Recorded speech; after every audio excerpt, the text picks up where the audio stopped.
Hello everyone and welcome to the Weekly Rewind presented by Attractions Magazine. This episode is for Monday, January 23rd, 2017. I am your host, Banksley. As always, we're going to take a look back at the past 7 days of our Twitter feed at Attractions. So let's get started last Sunday on January 15th. The annual Otronicon was happening at the Orlando Science Center. We were there taking a few photos, taking a tour around what they had available there.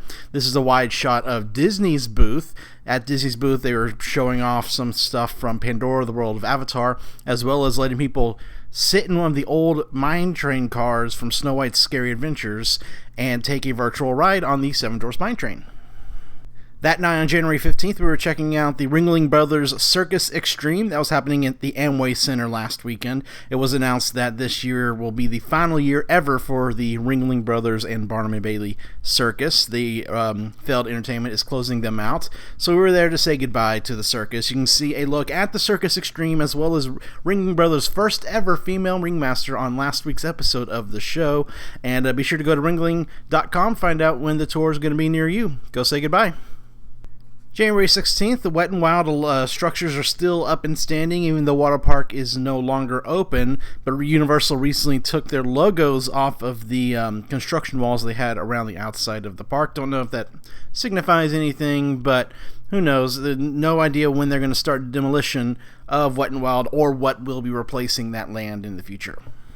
Of course, last weekend was also the start of the Epcot International Festival of the Arts, brand new festival happening there, and this is an artwork that we saw there, Stitch as the Hatbox Ghost. A lot of fun art pieces that you can find and purchase at the Festival of the Arts, and a lot of fun stuff too. Check last week's episode of the show for a tour around the new festival.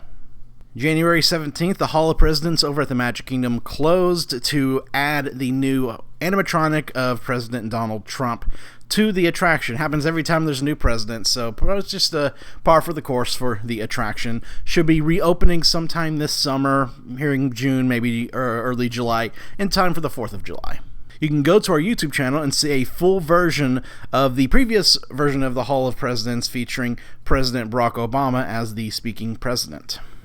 Also on January 17th, we noticed these new things being sold in the parks at Walt Disney World. They are notepads that replicate old VHS tapes for Disney movies like Aladdin, Beauty and the Beast, and The Lion King. Really, really cool idea. The first page is of the VHS tape itself. Really good for people who grew up in the 90s like me and had I still own these VHSs back home in Texas, so it's a really neat little nostalgic piece of Disney merchandise, and I think it's going to be a home run for guests. January 18th, we were grabbing lunch over at the Artagon Marketplace. They recently announced that they are going to be closing for good later this month after 2 years. And it's a lot of the shops have already closed up, so if you want to go say goodbye, you don't have much time left to go do so. The Cinemark Theater and the Bass Pro Shop and a handful of other big-name stores will remain open, but the inside, Gods and Monsters, all that sort of stores, they're going to close down. Gods and Monsters, if you're wondering, and it was very popular, they may be moving to a new location. They're looking into it, so I'm sure we'll have news about that in the future on our blog. January 19th, Madame Tussauds Orlando debuted their brand new President Donald Trump wax figure. He is now taking the place of Obama's figure inside the Oval Office, but Obama is still in the museum as well, just right across from President Trump. That night on January 19th saw the return of the Main Street Electrical Parade to its original home at Disneyland in California. We were there covering the return as well as their Lunar New Year festivities. You'll be able to see that on this week's episode of the show. Go ahead and head over to our YouTube channel as well to see full video of the Main Street Electrical Parade, as well as a new pre-show and Mulan street show for Lunar New Year.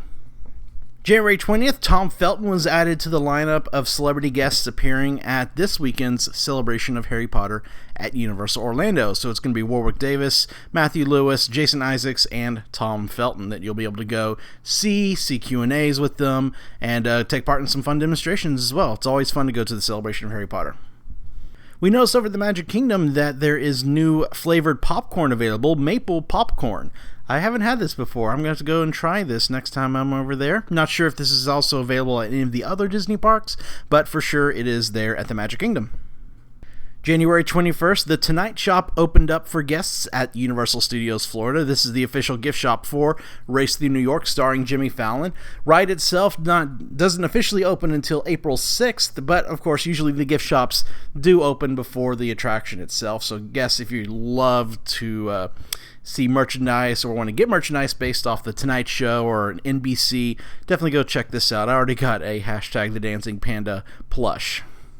Finally, on January 22nd, it was National Polka Dot Day, and to celebrate, Disney Springs was holding a Rock the Dots event. Minnie Mouse was there, of course, in her standard polka dot dresses, and she was changing outfits as well, different colors. This is her pink polka dot dress. And that's going to do it this week for the Weekly Rewind. As I talked about earlier, be sure to tune in to last week's episode of the show. We have a look at the final Ringling Brothers Circus Extreme here in Orlando, as well as a look around the new Festival of the Arts over at Epcot. So you don't want to miss that. Until next week, guys, have fun. We'll see you later.